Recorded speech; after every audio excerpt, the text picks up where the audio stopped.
सभी को praise the Lord. Jesus word power ministry की तरफ से मैं सभी को स्वागत करता हूं और धन्यवाद देता हूं सारे सब्सक्राइबरों को। आइए हम प्रार्थना में जाएंगे और आज की सभा को आगे बढ़ाएंगे। धन्यवाद धन्यवाद धन्यवाद धन्यवाद देते हैं प्रभु। पुनर्वार तेरे नाम को स्मरण करते हैं, जय जयकार करते हैं। तू स्तुति की योग्य परमेश्वर है, तू महिमा पाने योग्य परमेश्वर है पिता। प्रिय प्रभु, आज की गीत गाने को, आज की वचनों में जब हम जाएंगे, सारी बातों को हे प्रिय पिता आप आशीष करें। और विशेष करके हम प्रार्थना करते हैं पिता, जितने इस वीडियो को देखते हैं और सुनते हैं प्रभु, उन सभी के लिए भी हम दुआ करते हैं पिता। हर एक बीमारी को, हर एक समस्या को, हर एक आर्थिक तंगी को प्रभु तो यीशु के नाम से दूर कर प्रभु। सारी आदर महिमा आपको देते हैं और ये प्रार्थना पिता पुत्र यीशु के नाम से मांगते हैं, आमीन। आइए हम कुछ गीतों को गा करके इस सभा की परमेश्वर की महिमा करेंगे। ओ यज्ञ केवल तू, यज्ञ केवल तू, यज्ञ केवल तू ही प्रभु, मेरे प्रभु यीशु।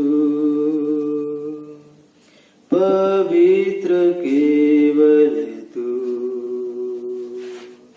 पवित्र केवल तू,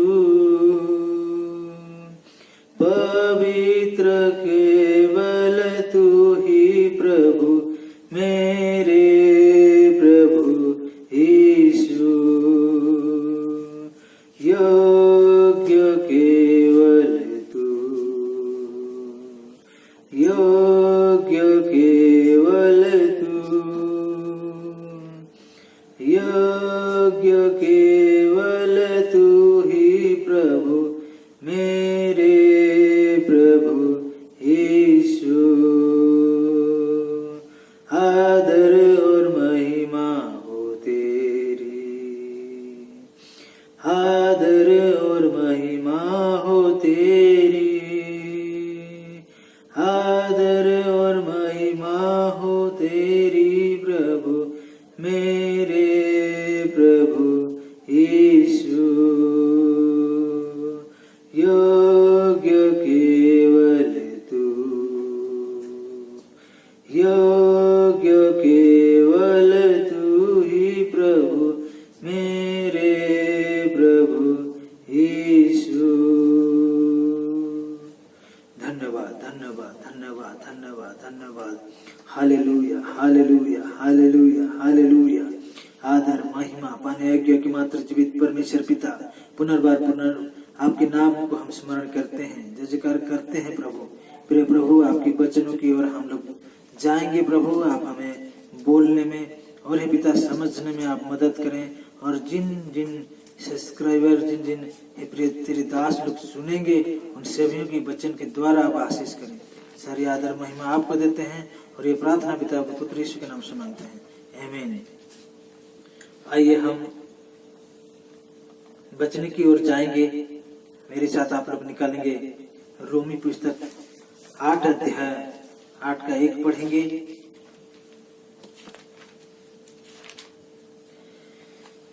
यहाँ पर देता है, मेरे बाइबल में इस तरह लिखा हुआ है, अतः अब जो मसीह यीशु में है उन पर दंड की आज्ञा नहीं, क्योंकि वे शरीर के अनुसार नहीं वरन आत्मा के अनुसार चलते हैं।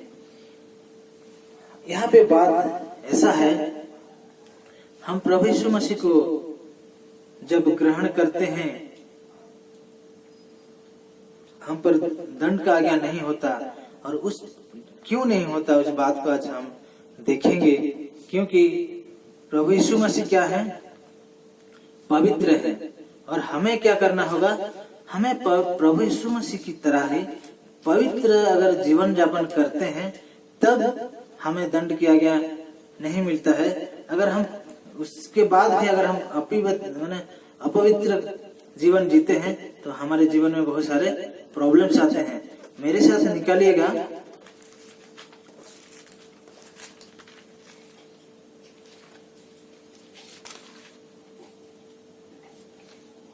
पहला पत्रस 1:15, जैसा यहाँ पे लिखा गया है, यहाँ लिखता है, पर जैसा तुम्हारे बुलाने वाला पवित्र है वैसे ही तुम भी अपने सारे चाल चलन में पवित्र बनो, क्योंकि लिखा है पवित्र बनो क्योंकि मैं पवित्र हूँ।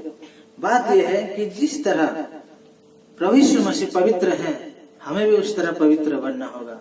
अगर हमारे पवित्र बनने में कुछ चूक हो जाता है तो हमें हमारे दैनंदिन जीवन में हमको प्रॉब्लम आ सकता है। अगर हम और एक वचन देखेंगे, वहां पे मैं बहुत अच्छी तरह से डिस्क्राइब करके आपको बताऊंगा।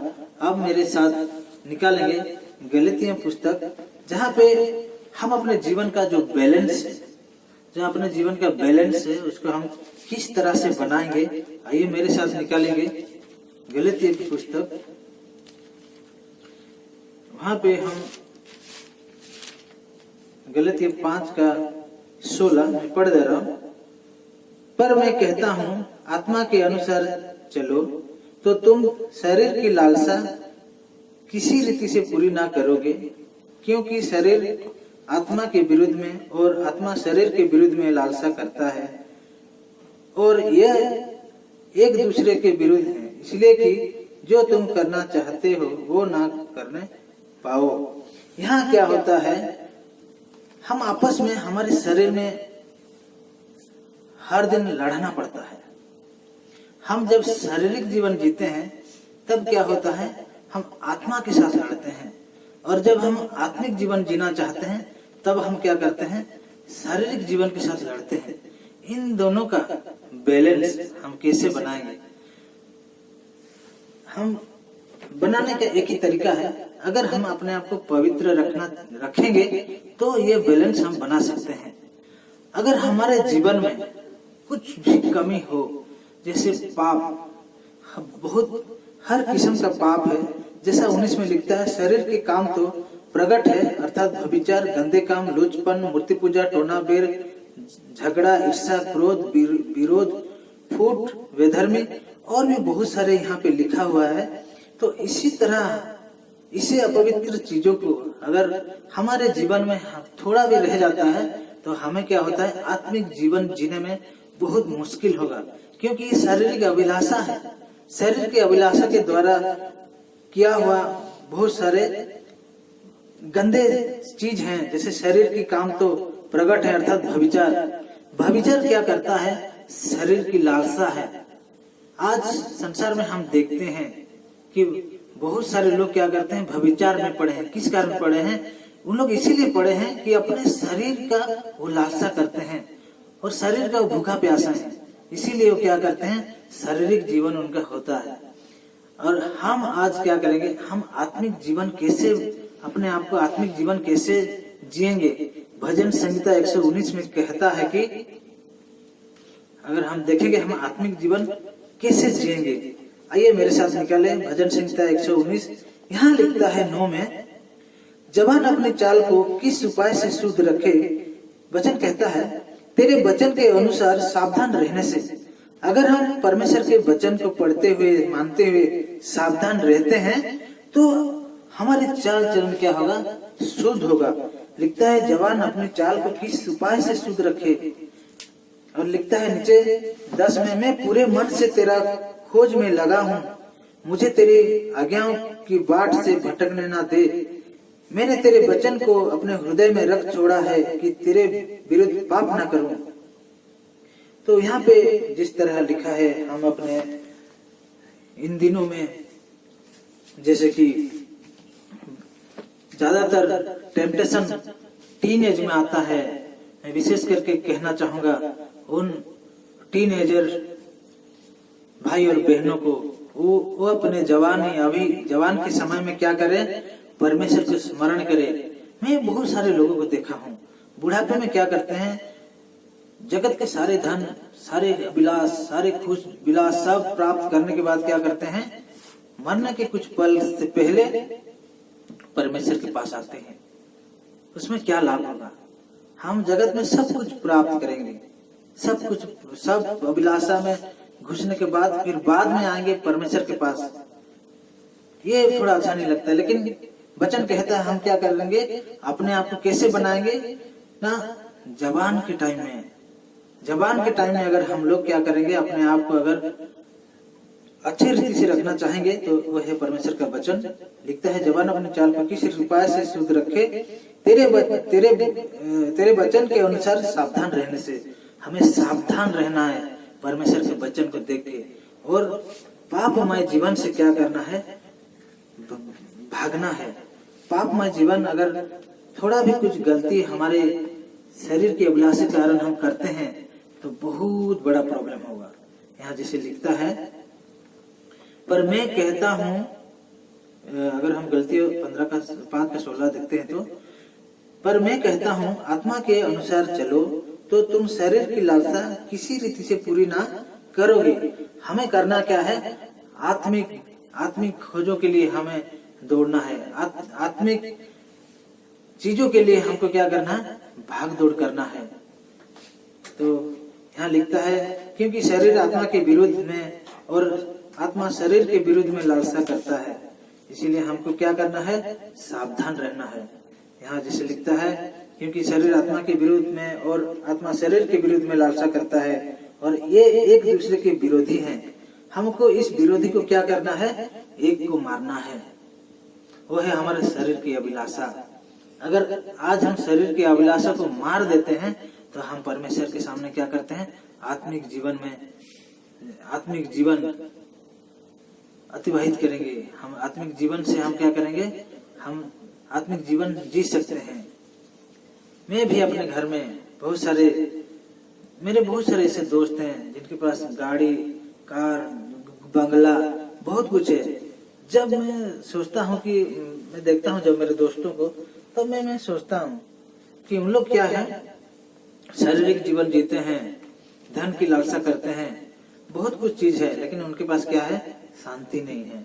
उनके घर में क्या है, झगड़ा है। एक मेरा ऐसा भी दोस्त है जिसका पिताजी उसको केस कर दिया है। उनके पास हर एक चीज है, उनके बाप भी रईस, सब कोई नौकरी करते हैं घर में, उनके बहन लोग भी नौकरी करते हैं, पैसा का कोई कमी नहीं है, फिर भी आज क्या है, उनके घर में शांति नहीं है। और मेरे परिवार में जब मैं परमेश्वर को पाने के बाद सैक्रिफाइस किया, मैं एक बार सोचा कि मेरे बहुत सारे दोस्त हैं जो फॉरेन में रहते हैं। मैं ऐसे स्कूल में पढ़ा हूँ कि मेरे जितने भी दोस्त हैं सब अच्छे से जॉब करते हैं। तो मैं एक बार वचन पाता हूँ कि परमेश्वर तुम्हें पूंछ नहीं सिरमणि बनाएगा। तो मैं सोचता रहा कि मुझे किसे सिरमणि बनेगा, लेकिन आज मुझे समझ में आता है सिरमणि परमेश्वर मुझे कैसे बनाया है। और उन लोग क्या है, हर दिन झगड़ा, हर दिन प्रॉब्लम। पर मेरे जीवन में क्या है, वो सारे प्रॉब्लम्स नहीं है। मेरे को जो आदमी देखता है वो सोचता है ये आदमी कैसे जीवन जीता है, इसके पास गाड़ी नहीं है, कुछ नहीं है। मैंने जो अमीरों के पास रहता है वो चीज नहीं है, लेकिन एक चीज है, शांति। क्यों? क्योंकि हम आत्मिक जीवन जीते हैं। तो ऐसे बात है। तो हम और एक तो बात हम देखेंगे, जिस बात को हम रोमी पुस्तक जो निकाले थे वहां पे आते हैं। तो यहाँ जैसे लिखता है, अतः अब जो मसीह यीशु में है उन पर दंड की आज्ञा नहीं। जिस तरह वचन कहता है जो मसीह में है उसको दंड की आज्ञा नहीं है। हमको करना यह है कि हम आत्मिक जीवन कैसे जिएं, आत्मिक फल अपने जीवन में कैसे लाएं, उसका खोज में हम रहना चाहिए। क्योंकि बहुत सारे युवा हैं जो कि पाप में पड़कर परमेश्वर को भूल गए हैं। पर आज परमेश्वर ने और एक मौका आप लोग को दिया है, आप आत्मिक जीवन जी करके परमेश्वर की ओर आ सकते हैं। आइए हम दुआ करेंगे हर एक चीजों के लिए, और इस वचन में प्रभु सभी को आशीष करे। आइए मैं सबके लिए दुआ करूंगा कि आप आत्मिक जीवन जी सकें और आत्मिक फलों की लालसा कर सकें। धन्यवाद, धन्यवाद, धन्यवाद, धन्यवाद, धन्यवाद, धन्यवाद, धन्यवाद प्रभु। पुनर्बार तेरे नाम का स्मरण करते हैं, जय जयकार करते हैं पिता। आज के वचन के द्वारा इस सेशन में प्रभु आप सभी को, जितने भी सब्सक्राइबर हैं, जितने भी दर्शक हैं पिता, उन सभी को आप आशीष करें। और विशेष करके प्रार्थना करते हैं पिता, जो शरीर और आत्मा के द्वारा लड़ रहे हैं दोनों के साथ, हे पिता उनसे आप आत्मिक जीवन जीने के लिए आप हे पिता आशीष करें, ताकि हे प्रिय पिता जो शरीर की लालसा में फंस करके पाप में पड़ के पिता तेरे से दूर हैं, उन सारे लोगों के लिए हम दुआ करते हैं पिता। हे प्रिय प्रभु, तो विशेष करके उन सारे लोगों को तू उद्धार कर जो लोग आज इस वीडियो को देख रहे हैं प्रभु, उनके जीवन में, उनके परिवार में तू कार्य कर। सारी आदर, सारी महिमा आपको देते हैं पिता, और ये प्रार्थना पिता पुत्र यीशु के नाम से मांगते हैं, आमीन।